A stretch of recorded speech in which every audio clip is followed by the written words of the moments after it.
میرے محترم بزرگوں اور دوستوں، اللہ تبارک و تعالیٰ کے فضل و کرم سے گزشتہ جمعۃ المبارک کو ہم نے سورہ احزاب کو مکمل کیا تھا، اور یہ سورت 1 سال سے زیادہ عرصے تک چلی، کیونکہ اس سورت کے اندر بہت سارے احکامات بیان کیے گئے۔ قرآن مجید کی وہ چند صورتیں جن میں زیادہ تر احکامات بیان کیے گئے، جیسے سورہ نساء ہے، سورہ نور ہے، تو ان صورتوں میں اسی طرح سورہ احزاب بھی ہے، جو 21ویں پارے کے تقریباً آخری پاؤ سے شروع ہوتا ہے اور 22ویں پارے کے 1 پاؤ تک یہ صورت ہے، یعنی نصف پارے کی، آدھے پارے کی یہ صورت ہے۔ تو گزشتہ جمعہ الحمدللہ ہم نے اسے مکمل کیا۔ اللہ تعالیٰ اسے اپنی بارگاہ میں قبول فرمائے، اور جو کچھ ہم نے سیکھا اس صورت میں، اللہ تعالیٰ ہم سب لوگوں کو اس پر عمل کرنے کی توفیق عطا فرمائے، اور آخرت میں ہم سب لوگوں کے لیے نجات کا ذریعہ بنائے۔ آج سے ہم انشاءاللہ الرحمن سورہ سبا، جو 22ویں پارے کی دوسری صورت ہے، سورہ احزاب کے بعد سورہ سبا ہے، اس کا ہم آغاز کریں گے۔ اس سورت کا نام سبا اس لیے رکھا گیا کہ اس کی ایک آیت کریمہ میں سبا کا ذکر آیا ہے، اور ہم پہلے کئی مرتبہ یہ بتا چکے ہیں کہ کسی سورت کا نام رکھنے کے لیے اتنا کافی ہے کہ اس سورت کا ذکر قرآن مجید کی اس سورت میں آیا ہو۔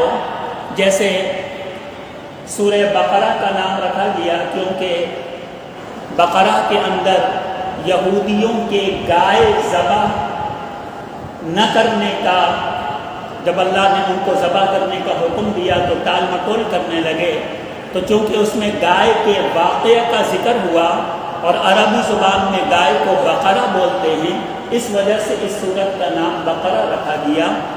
سورہ سبا کا نام بھی اس لیے سبا رکھا گیا کہ اس کی ایک آیت میں سبا کا ذکر آیا، اور وہ آیت سبا سورہ سبا کی 15ویں آیت ہے۔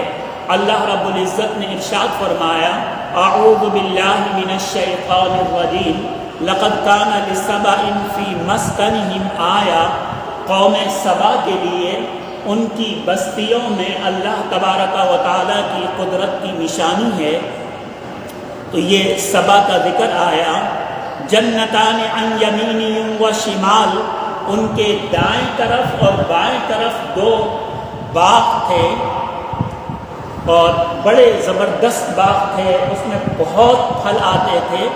اللہ رب العزت نے ارشاد فرمایا، کلوا من رزق ربکم، تم اپنے رب کی عطا سے، رزق سے کھاؤ، واشکروا لہ، اور اللہ کا شکر ادا کرو، بلدۃ طیبۃ، یہ عمدہ شہر ہے، ورب غفور، اور اللہ تبارک و تعالی بہت زیادہ بخشنے والا رب ہے۔ تو یہ سبا کا ذکر آیا، اس وجہ سے اس پوری سورت کا نام سبا رکھا گیا۔ سبا کیا ہے؟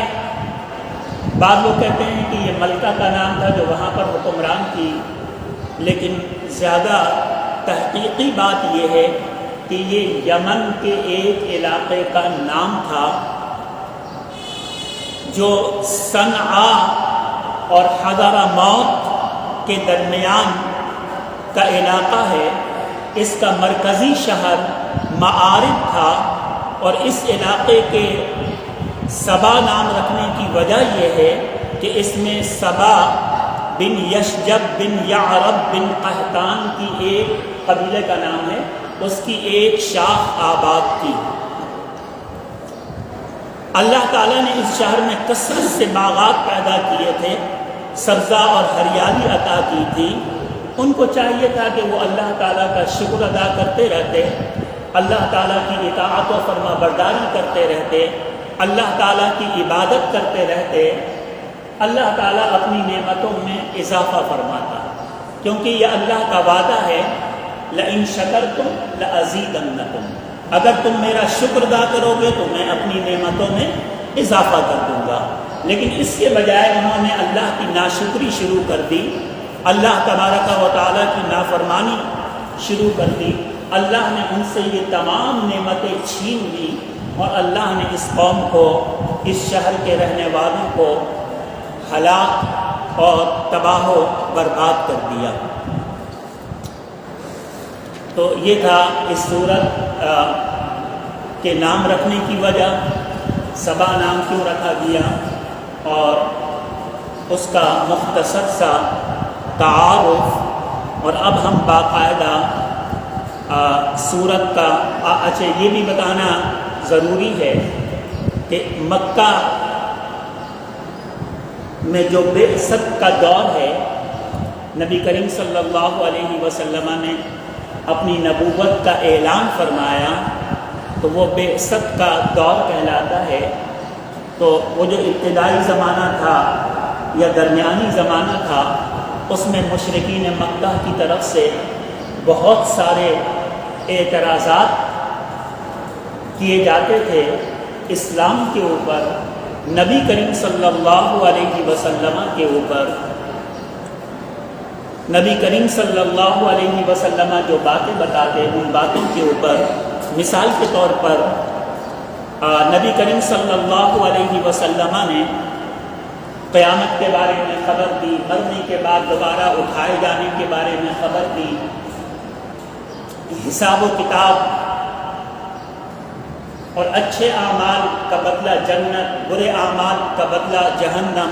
جب نبی کریم صلی اللہ علیہ وسلم نے یہ باتیں بتائیں تو مشرکین مکہ نے اعتراض کیا اور کہا وقال الذین کفروا، کافروں نے کہا هل ندلکم علی رجل، کیا ہم تمہیں ایسے شخص کے بارے میں نہ بتائیں ینبئکم اذا مزقتم کل ممزق، کہ جب تم گل سڑ کر مکمل ریزہ ریزہ کر دیے جاؤ گے تو وہ شخص اس کے بارے میں خبر دیتا ہے کہ انکم لفی خلق جدید، تم دوبارہ پیدا کیے جاؤ گے، اثر نو پیدا کیے جاؤ گے۔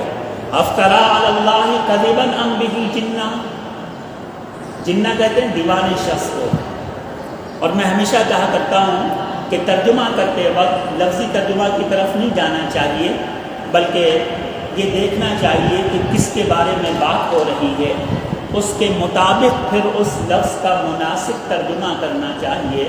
تو نبی کریم صلی اللہ علیہ وسلم کے لیے یہ لفظ ترجمہ مناسب نہیں ہے، اس لیے اس کا ترجمہ میں یہ کرتا ہوں کہ افطرا علی اللہ کذبا، کیا یہ اللہ پر جھوٹ بول رہے ہیں، ام بہ جنہ، یا حالت جنون میں خبر دے رہے ہیں۔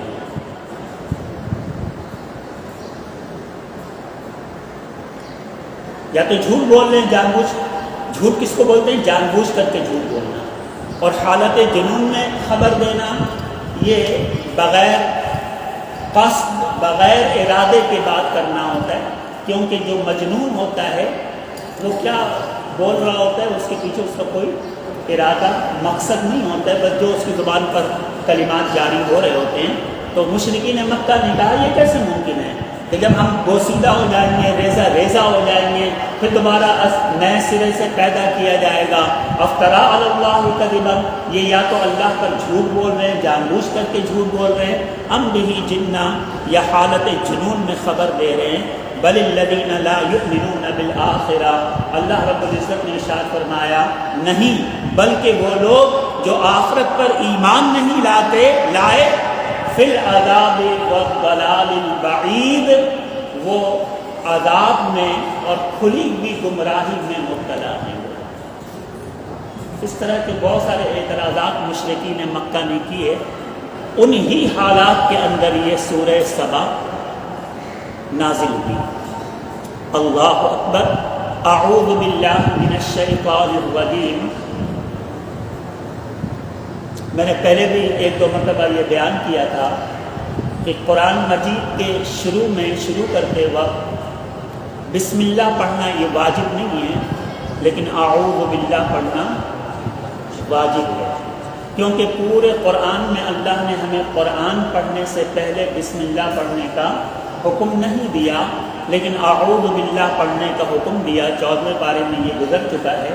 وَإِذَا قَرَأْتَ الْقُرْآنَ، اے پیارے مصطفیٰ جب آپ قرآن پاک کی تلاوت کریں، جب قرآن پاک کی قرأت کرنے لگیں، فَاسْتَعِذْ بِاللَّهِ مِنَ الشَّيْطَانِ الرَّجِيمِ، تو شیطان مردود سے اللہ کی پناہ طلب کر لیں، یعنی اعوذ باللہ من الشیطان الرجیم پڑھ لیں۔ اس کا معنی یہی ہے کہ اللہ کی میں شیطان مردود سے پناہ مانگتا ہوں، اللہ کی میں شیطان مردود سے پناہ مانگتا ہوں، ٹھیک ہے۔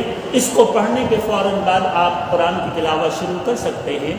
ہاں اگر کسی سورت کے شروع سے تلاوت کرنی ہے تو پھر بسم اللہ پڑھنا مستحب ہے، افضل ہے، ٹھیک ہے۔ اعوذ باللہ پڑھنا واجب ہوگا، بسم اللہ پڑھنا مستحب اور افضل ہوگا۔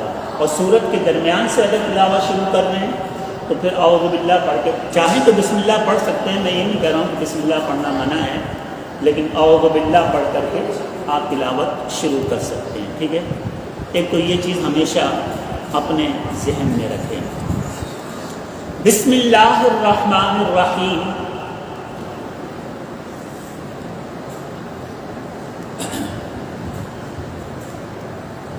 ایک یہ بحث کی جاتی ہے کہ نبی کریم صلی اللہ علیہ وسلم لکھنا جانتے تھے یا نہیں جانتے تھے۔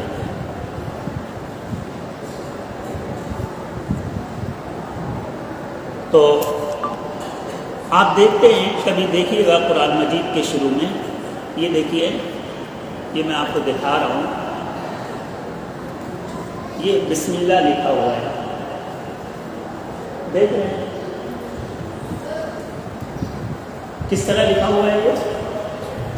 اس میں با کی ڈنڈی لمبی کر کے لکھی گئی ہے، ٹھیک ہے۔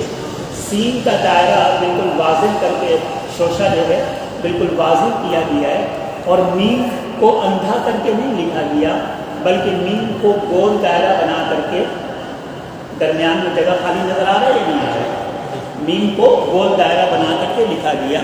آپ کو پتہ ہے ویسے تو ہم جب با لکھتے ہیں، عربی ہو اردو ہو، تو ہم یہ لمبی ڈنڈی نہیں بناتے ہیں، یہ لکھنے کا اسٹائل نہیں ہے، یہ رسم الخط نہیں ہے یہ کہ با جب بھی آپ لکھیں تو با کو پہلے لمبی ڈنڈی بنائیں، لیکن بسم اللہ میں با اسی طرح لکھا ہوا ہوتا ہے، ٹھیک ہے نا۔ تو بسم اللہ میں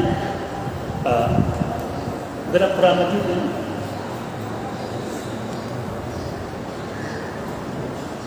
بسم اللہ میں با کی ڈنڈی اسی طرح لمبا کر کے لکھتے ہیں۔ اس کی وجہ جانتے ہیں کیا ہے؟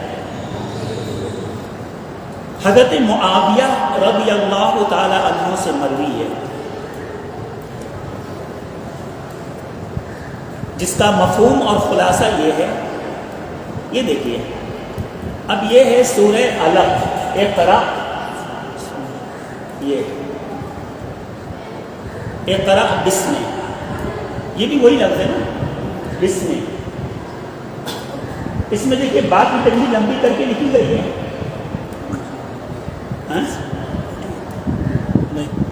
نظر پتہ نہیں آ رہا یا نہیں آ رہا ہے؟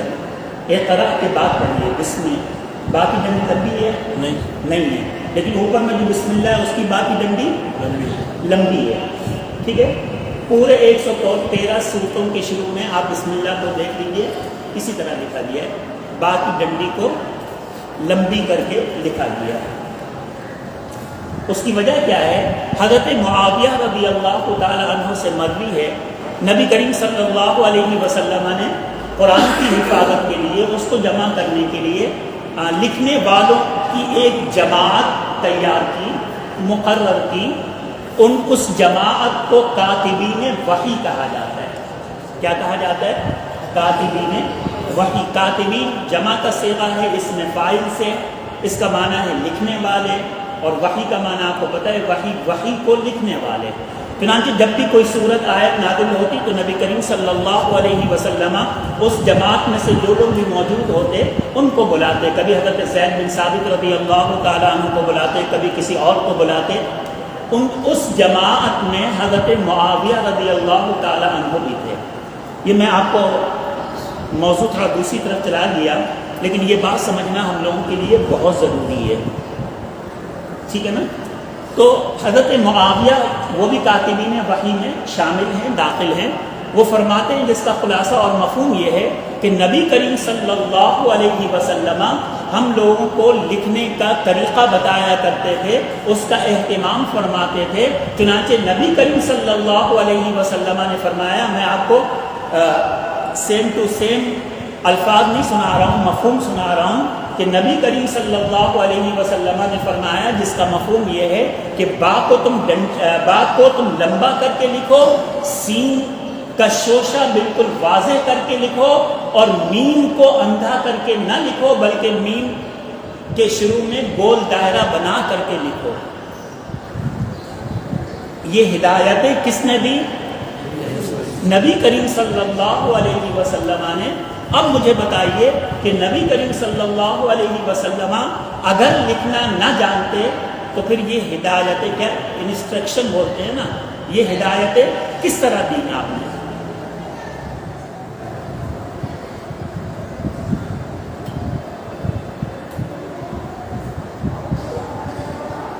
نمبر 1۔ نمبر 2، یہ حدیث بخاری شریف میں بھی ہے، مسلم شریف میں بھی ہے، جس کا خلاصہ اور مفہوم یہ، آپ کو پتہ ہے پورا وہ صلح حدیبیہ کا واقعہ اور پھر اس کے نتیجے میں مسلمانوں اور مشرکین کے درمیان معاہدہ طے ہوا، اور وہ معاہدہ لکھنے کے لیے نبی کریم صلی اللہ علیہ وسلم نے حضرت علی رضی اللہ تعالی عنہ کو حکم دیا، پورا معاہدہ لکھا گیا۔ اس کے نیچے لکھا گیا کہ بھائی یہ ہے معاہدہ محمد الرسول اللہ صلی اللہ علیہ وسلم کی طرف سے، جس کے اوپر صلح ہوئی ہے۔ مشرکین مکہ نے اعتراض کیا کہ بھئی ہم تو آپ کو رسول اللہ مانتے نہیں ہیں، اگر ہم آپ کو رسول اللہ مان لیں تو پھر ہمارا اور آپ کا جھگڑا کس چیز کا ہے؟ لہذا یہ رسول اللہ ہمیں منظور نہیں، اس کو ہٹائیے، نکالیے اس کو۔ نبی کریم صلی اللہ علیہ وسلم نے حضرت علی رضی اللہ تعالیٰ عنہ کو حکم دیا کہ بھئی تم رسول اللہ مٹا دو۔ نبی کریم صلی اللہ علیہ وسلم حضرت علی رضی اللہ تعالیٰ عنہ نے ادب کے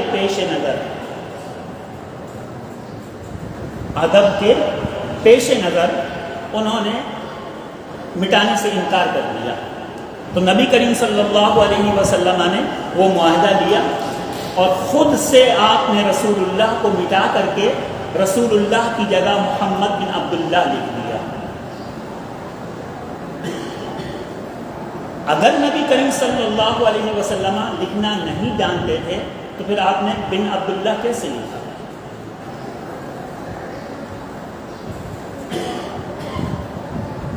بن عبداللہ کیسے لکھا؟ اور دیکھیے حضور نے جو ہدایتیں دی تھی 1400 سال پہلے بسم اللہ لکھنے کے بارے میں، آج تک بسم اللہ اسی طرح لکھا جاتا ہے، ٹھیک ہے؟ یہاں پر میں ایک بات مزید واضح کرتا چلوں، ویسے تو جس زمانے میں قرآن پاک نازل ہوا اس زمانے میں عربی گرامر کا، عربی زبان کے اصول و قواعد کا دور دور تک پتہ نہیں تھا، وہ قوم پڑھی لکھی نہیں تھی، ٹھیک ہے؟ اس وقت جو رائج تھا اس ماحول میں اس کے مطابق اللہ تبارک و تعالیٰ نے قرآن پاک کو نازل فرمایا۔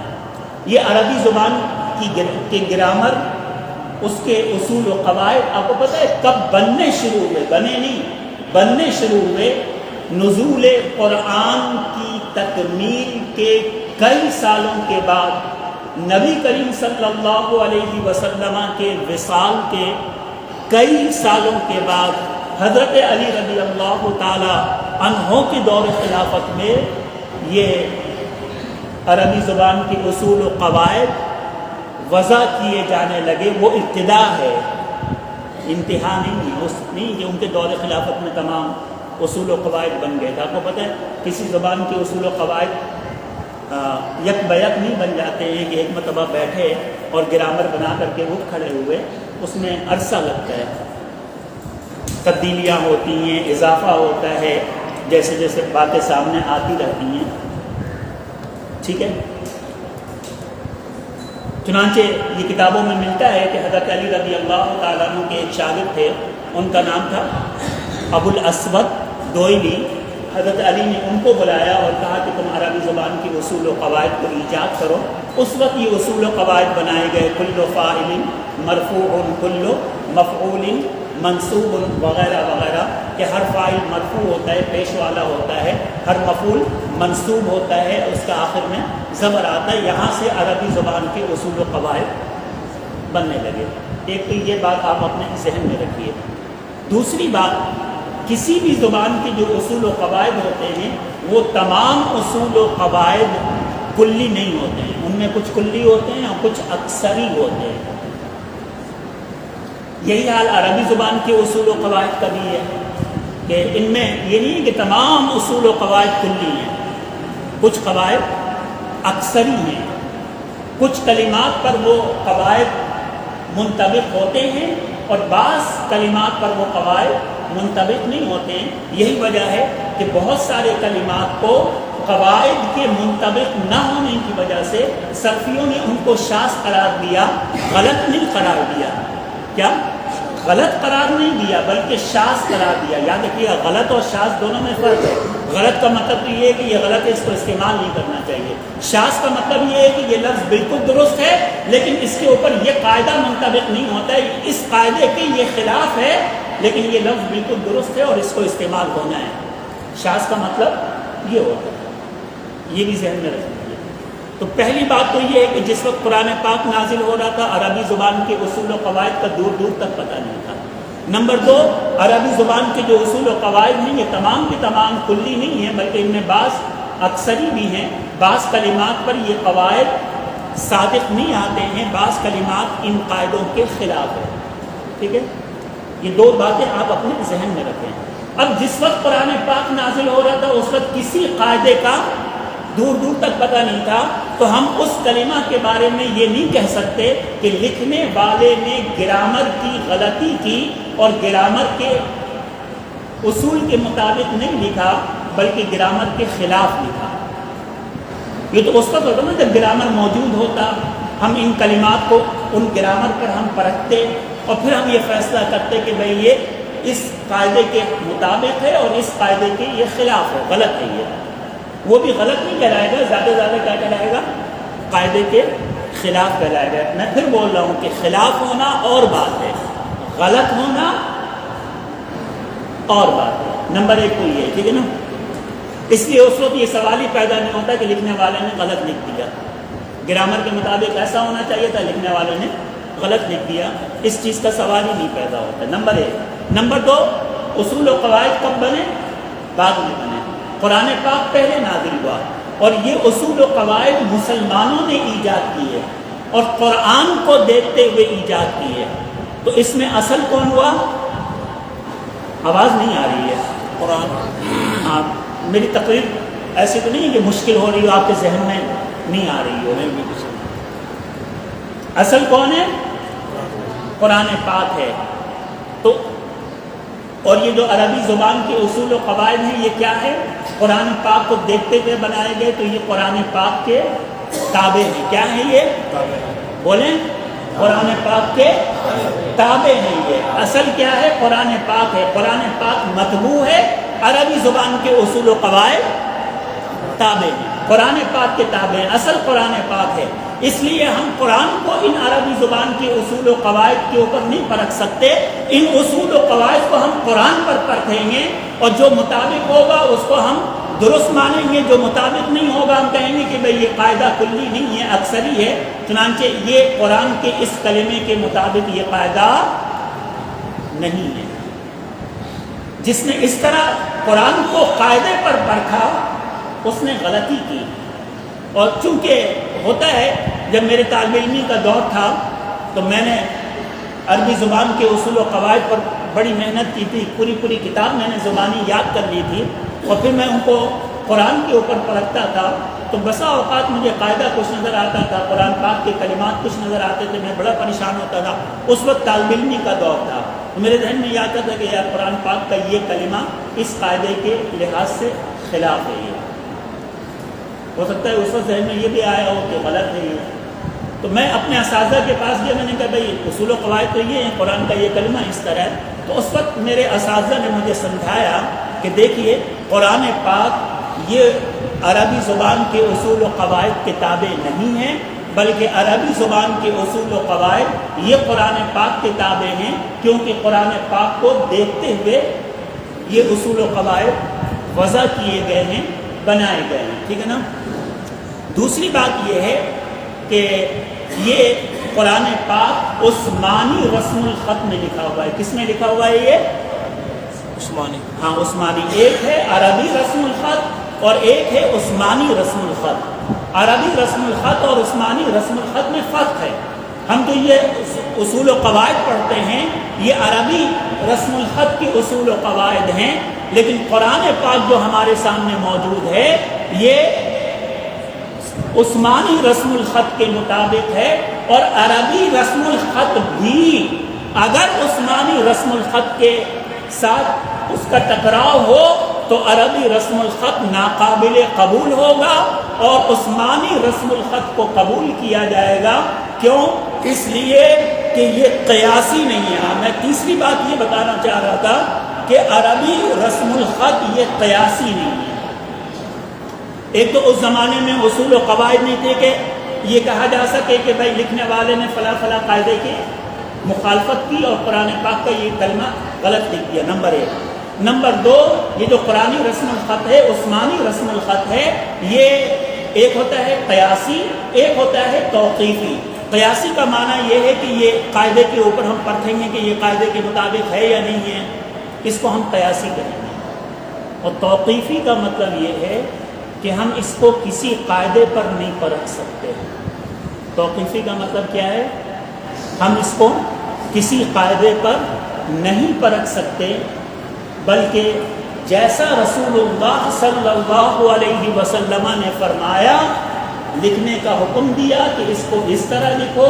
قرآن کا ایک ایک کلمہ قیاسی نہیں، توقیفی ہے کہ نبی کریم صلی اللہ علیہ وسلم نے اسی طرح لکھنے کا حکم دیا اور 1400 سال تک اسی طرح قرآن پاک لکھا جا رہا ہے، قیامت تک اسی طرح لکھا جائے گا. ان 1400 سالوں میں اپنے ہوں یا بیگانے کسی کو یہ جرت نہیں ہوئی، ہمت نہیں ہوئی کہ وہ یہ کہہ سکے کہ قرآن کا یہ کلمہ فلاں کلمہ غلط ہے. یہ کیوں؟ اس لیے کہ یہ قیاسی نہیں ہے کہ ہم قاعدے کے اوپر اس کو پرکھیں اور یہ سوال پیدا ہو کہ یہ قاعدے کے مطابق ہے یا نہیں ہے، بلکہ کیا ہے؟ یہ توقیفی ہے. توقیفی کا مطلب جیسے سنا گیا ویسے ہی ہے. مثال کے طور پر یہ جو اللہ کے نام لکھے ہوئے ہیں نا، یہ کیا ہیں؟ قیاسی ہیں، توقیفی ہیں. توقیفی ہے. اپنی طرف سے ہم اللہ کے لیے کوئی نام وضع نہیں کر سکتے.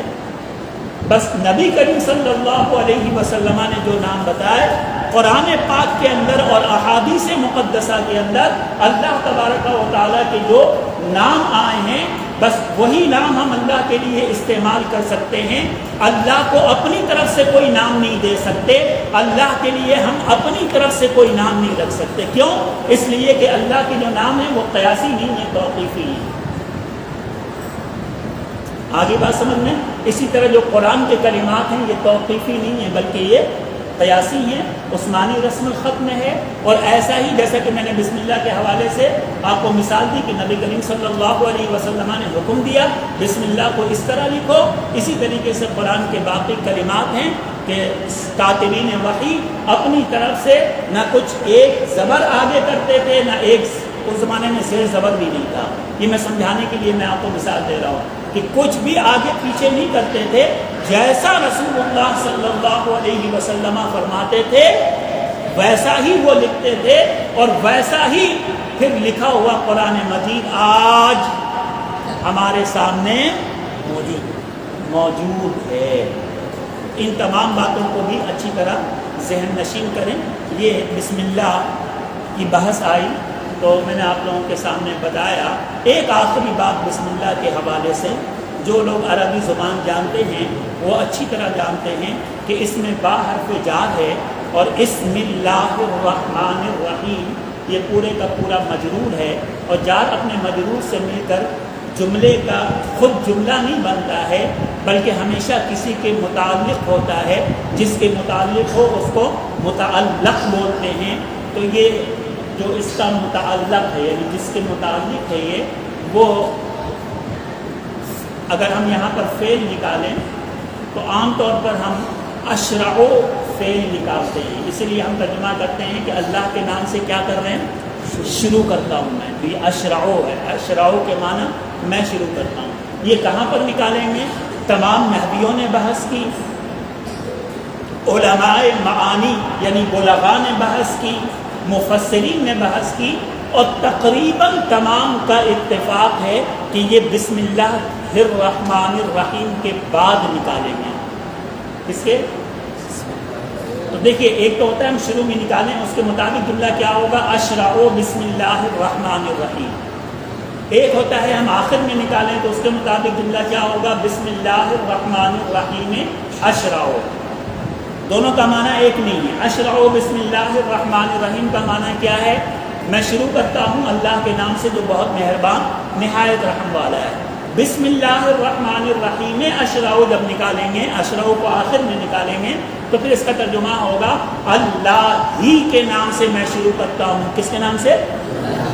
پہلے والے کا ترجمہ ہے اللہ کے نام سے شروع کرتا ہوں، دوسرے والے کا ترجمہ ہے اللہ ہی کے نام۔ دونوں میں فرق سمجھ میں آ رہا ہے نہیں آ رہا ہے؟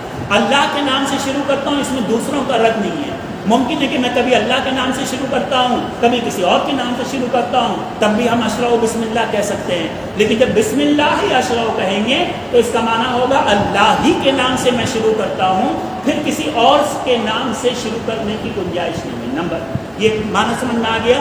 اب بہتر کون سا ہے، مناسب کون سا ہے؟